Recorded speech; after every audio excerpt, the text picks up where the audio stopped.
Good morning and welcome to another episode of Craft Here and Now. Today I would like to do a review of Alize Angora Gold yarn, and I would like to do a very short demonstration on how to weave an elegant scarf without using a loom. And first I want to talk about the yarn. I have several skeins here. They're all Alize Angora Gold, and it's actually quite a big skein. It has 100 grams, 3.53 ounces, 550 meters, or 601 yards. It is 80% acrylic, 20% wool. However, when I first purchased this yarn, I thought it was going to be scratchy, but it's not. It's a very soft, smooth yarn. It works up very well and it washes well. However, I do not recommend putting it in the dryer, and I do recommend washing it by hand. So because it has that wool content, you want to be a little bit careful with the finished product. And let's see, what else can I tell you about this yarn? It comes in an assortment of colors and they're all beautiful. So today I want to show you, also I can say that it's probably like a sock weight.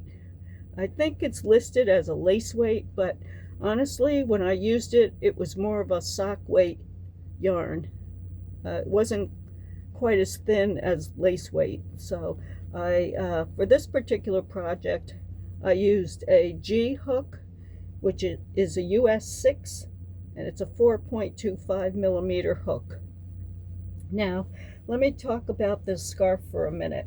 But before I do that, I want to show you, I looked up some general scarf measurements, and it said that it can be anywhere from 3 inches to 12 inches wide, 3 feet to 10 feet in length. And then they had some suggestions for short scarf, standard, classic, and a long scarf. Or you can make the scarf as long as the person is tall, using the arm span, middle finger to middle finger. So these are just some suggestions that you might want to consider when making a scarf. Now for this particular project, I used a filet crochet foundation, and then I intentionally chose a solid color because I wanted to see how it would come out, and I'm very pleased with this. However, with this particular pattern, there are unlimited possibilities. Honestly, you can use a single color for the foundation mesh, and then you can use another color for the weave. You can make it into a plaid scarf.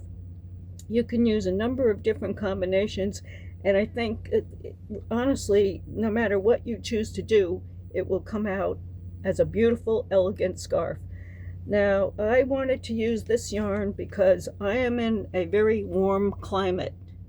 However, if you're in a cool climate or a cold climate, you can just as well make this scarf using DK weight or Aran weight or even bulky weight. It doesn't matter. You can use any yarn for this particular pattern. And I like the fringe. I particularly like long fringe. So when you're finished with it, you just do an overhand knot and it makes a beautiful finished edge. So it's really nice. I don't think the video does it justice really, but it's actually gorgeous. And this one is 16 boxes wide, which is about 6.5 inches wide, and I have about 145 to 150 rows, which is 60 inches long. So it's actually an average size scarf, but I'm pretty short, so I didn't really need to make a really long scarf, but it's gorgeous. I just love it. And I will make a number of these as gifts. It's just light and airy, and it has such a nice feel to it. It's just gorgeous. So let me just put that aside, and I will show you now how easy it is to make this scarf. I'm just using some scrap yarn here that I happen to have, but like I said, you can use any kind of yarn you want. So first determine the number of boxes you want, and then whatever number of boxes you want, multiply that by 2, and then add 2 more, and that will be the length of your foundation chain. So for my sample, I'm going to do a sample of 5 boxes. So for 5 boxes, I multiply 5 by 2 equals 10, plus 2 more is 12. So my foundation chain will be 12. So you just want to make a slip knot, tighten that up, and then I suggest that you do your foundation chain loosely. So 1, 2, 3, 4, 5, 6, 7, 8, 9, 10, 11, and 12. Okay, so this is my sample foundation chain. So you want to do a double crochet in the 4th chain from the hook. So 1, 2, 3, 4. Right in that 4th chain from the hook. 1, 2, 3, 4. You do your first double crochet. And that creates the very first edge block. You need to have that. And then you do a chain 1, skip the next chain, and then do your next double crochet. Chain 1, skip 1, do your next double crochet. And you would continue to do that all the way down to the end. Chain 1, skip 1, and this is your setup row. So you don't need to do anything to establish that other than what I'm showing you. Chain 1, skip 1, and then in your last chain you want to pull that up and do your double crochet. So now I have 5 boxes. 1, 2, 3, 4, plus that edge box. That is the 5th one. Okay, so that's your setup row. Now this is basically a 1 row repeat. So when you're at the end, chain 3, 1, 2, 3, turn your work, and what I like to do, just to ensure that I have those edge boxes, I put in my stitch marker. Then you want to do your double crochet on top of the double crochets in the previous row. So you don't do anything in between these spaces. You want to keep those spaces open. So yarn over, do your double crochet on top of the double crochet from the row before, chain 1, skip that space, and do your next double crochet. Chain 1, skip that space, and do your next double crochet. And you want to continue to do that all the way till the end. And then when you are close to the end, you have to do another chain 1, and then where you have your turning chain, you want to do a double crochet into the top of that turning chain. And what I like to do is go through 2 loops and do my double crochet. And that is the end of the 2nd row. But it is a 1 row repeat. So again, you want to chain 3, 1, 2, 3, turn your work, and add your stitch marker. And I'll tell you that these stitch markers are very helpful for this particular pattern, because sometimes these edges kind of look close together and it's very easy to miss that edge stitch. And if you miss your edge stitch, your mesh row will be off and you will not be able to complete your project. So that's why I make sure that I use these stitch markers. And of course, if you're an experienced crocheter, you probably won't need to do that, but I do. I need to have that as my last reminder for the edge. And then you just continue. I just put that in the wrong place. Okay, so yeah, so just on your edge, pull up your loop temporarily so you don't lose your place, put in your stitch marker, and then continue on down the row. So again, you want to yarn over, do your double crochet on top of the double crochet from the row before, chain 1 and double crochet, chain 1 and double crochet. Just make sure that you do not put the double crochets into that space, because you want to keep those mesh spaces nice and open, and just continue that down to the end. And now I'm at the end because I have my stitch marker, and I want to take that out and do my double crochet into that turning chain.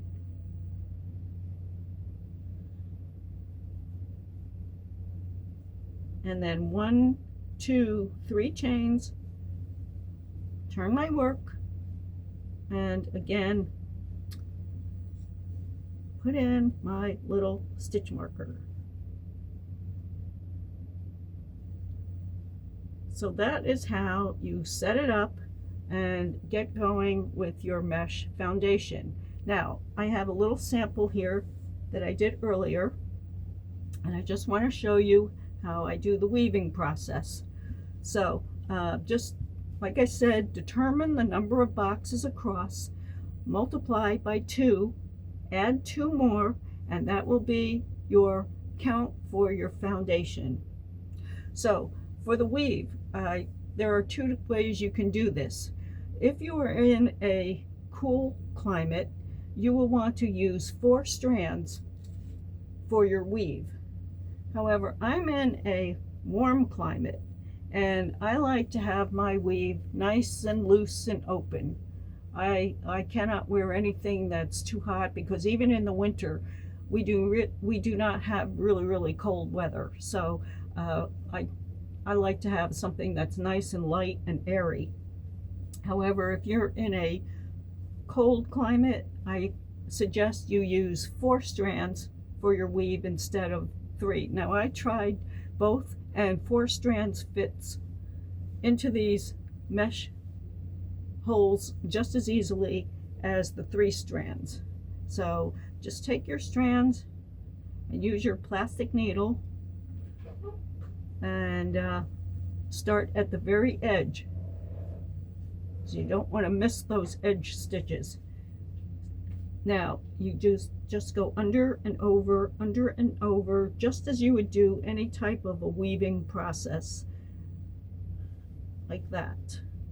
And make sure that you have enough yarn on both ends to allow for your fringe and also the overhand knots, because I like to have a long fringe, so I left quite a bit for myself, and then I did the overhand knot. And also I just want to mention, when you do this type of a weave, it will tighten up your fabric, so keep that in mind when you're determining the length of your scarf.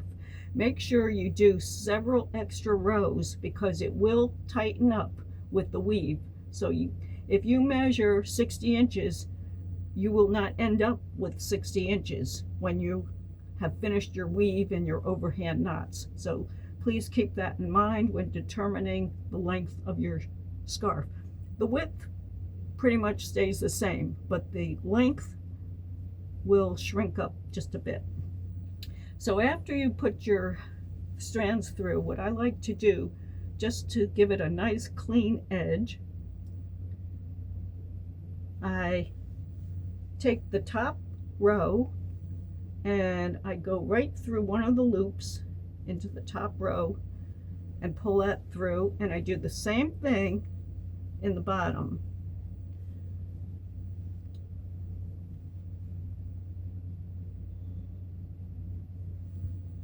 Where I had my foundation row, do the same thing.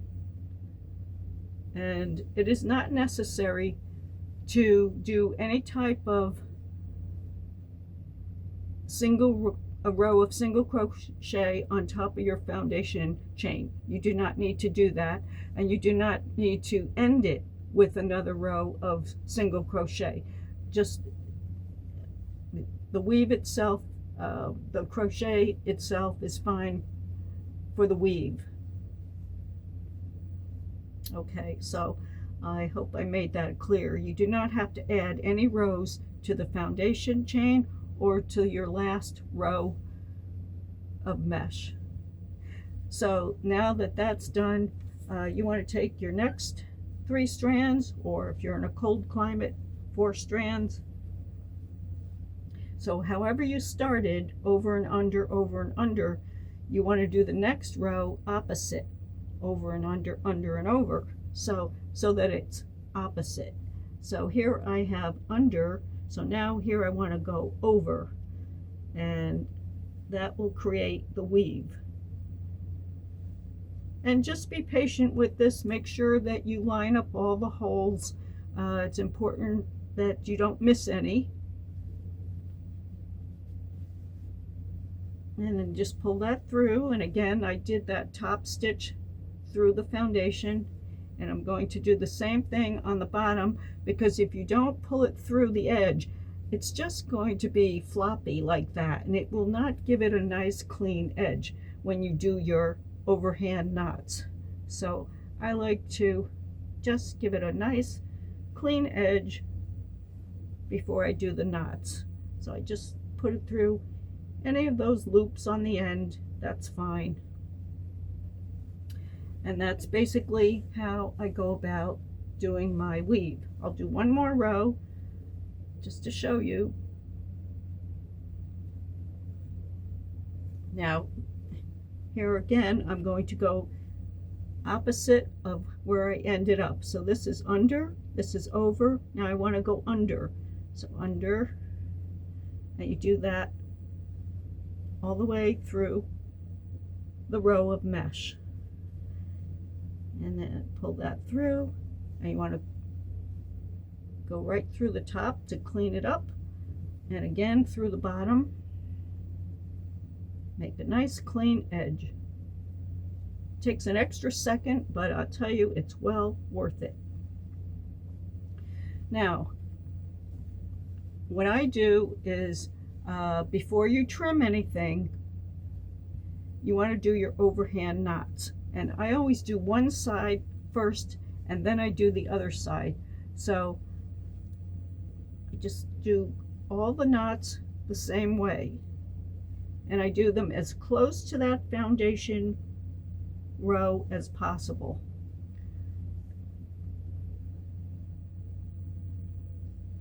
So I do all one side first, because you may have to make some minor adjustments,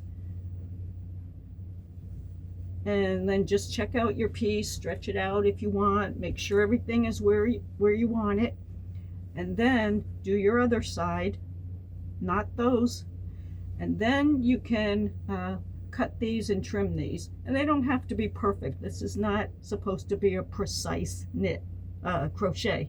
It's just you want to have some accuracy, but it doesn't have to be precise. So for instance, for this one, I would just do that, and that's good enough. That's fine. So that's how you will finish off your piece. And again, I cannot stress how easy it is to do this weave and how gorgeous it really truly is. It's light and fluffy, and even if you have a bulky weight, it will be beautiful. And as I said, there are so many possibilities for the different combinations. It's really endless. And it's the same principle that I used for my filet crochet foundation in episode 2, where I made a plaid blanket. But this is just so easy, and actually it's a great weekend project. So with the holidays coming up soon, I know it's only July, but I'll tell you, before you know it, the holidays will be here. So you might want to start planning ahead, and this makes a nice, elegant gift. It's a beautiful weave without the necessity of a weaving loom. So hopefully that's been helpful. I want to thank you for watching, and have a blessed day.